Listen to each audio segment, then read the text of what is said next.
Assalamualaikum warahmatullahi wabarakatuh. Perkenalkan, nama saya Nur Rahayu dari Prodi PGSD 21C Universitas Nusa Putra.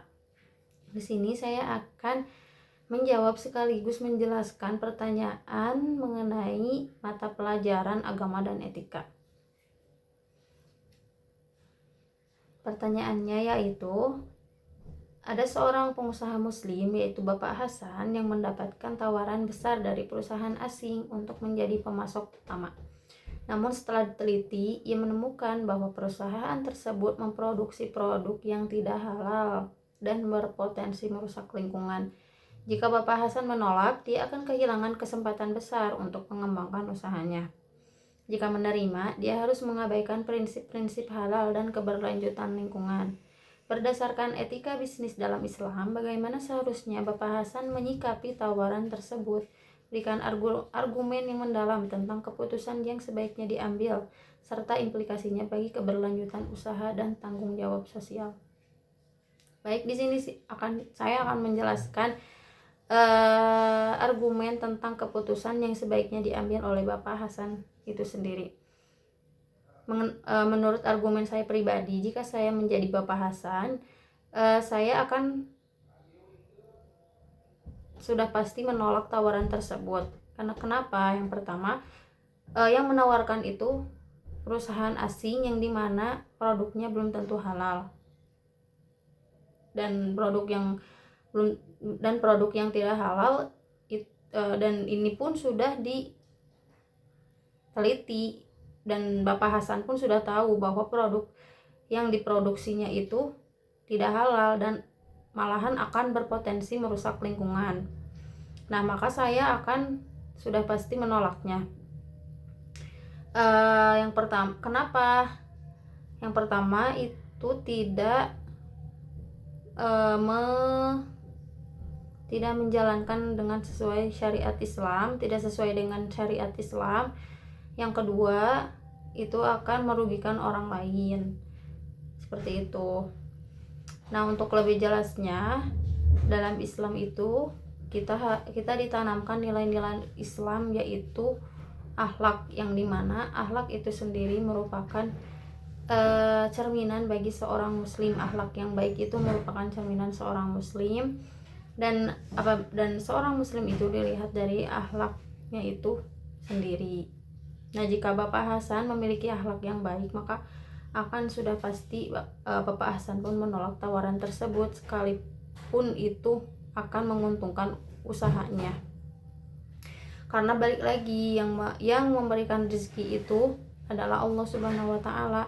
Jika Bapak Hasan memiliki akhlak yang baik, otomatis beliau pun akan yakin dan percaya bahwa rezeki itu Allah yang mengatur, dan Allah yang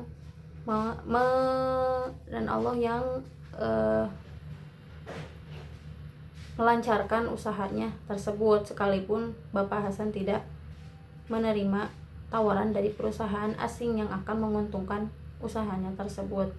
Seperti itu. Dan kita seorang muslim pun harus mampu mengendalikan hawa nafsu dan keinginan kita. Jika Bapak Hasan dapat mengendalikan hawa nafsu dan keinginannya untuk tidak mengambil tawaran tersebut, maka Bapak Hasan pun akan lebih mengerti jalan yang benar itu seperti apa. Dan kita seorang muslim pun tidak boleh sombong atau terikat pada kesenangan duniawi yang sementara, termasuk usaha yang dijalankan oleh Bapak Hasan itu sendiri, yang dimana meskipun itu akan menguntungkan usaha Bapak Hasan, akan tetapi balik lagi itu hanya kesenangan duniawi yang sifatnya sementara. Terus yang selanjutnya, kita seorang muslim kebanyakan membiarkan dunia material mengisi hati kita. Terus seorang muslim pun yang dimana harusnya itu menyimpan Allah di dalam hatinya dan dunia material di tangannya. Jangan tergantung dengan kesenangan duniawi, termasuk salah satunya yaitu usaha yang dijalankan oleh Bapak Hasan.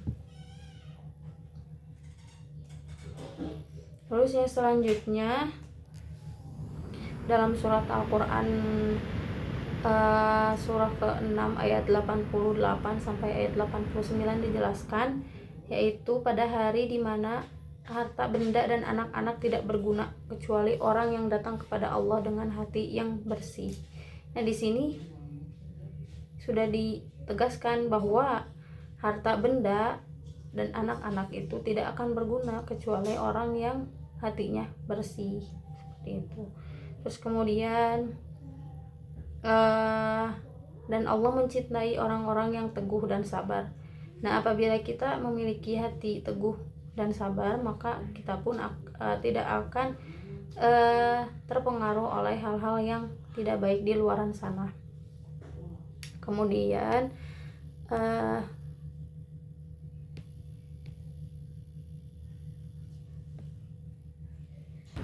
nah, jadi kemudian apa yang harus dilakukan oleh Bapak Hasan agar usahanya tetap maju?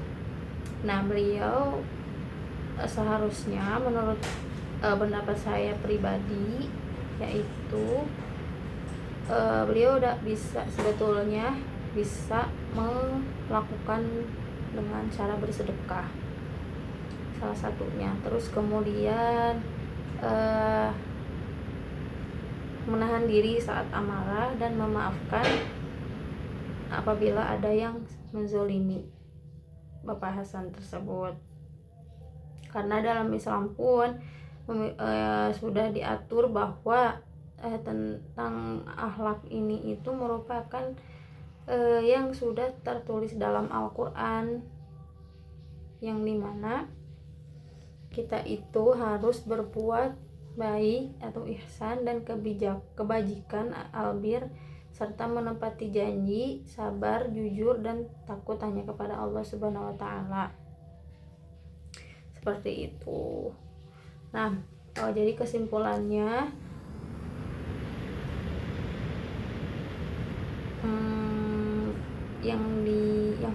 jadi kesimpulannya yaitu kita Bapak Hasan harus tetap berpegang teguh dengan keyakinannya sebagai seorang Islam yang dimana melakukan apa-apa yang sudah diajarkan dalam Islam, terus kemudian memperbanyak sedekah, mungkin cukup seperti itu yang bisa saya sampaikan. Mohon maaf apabila ada kesalahan. Wassalamualaikum warahmatullahi wabarakatuh.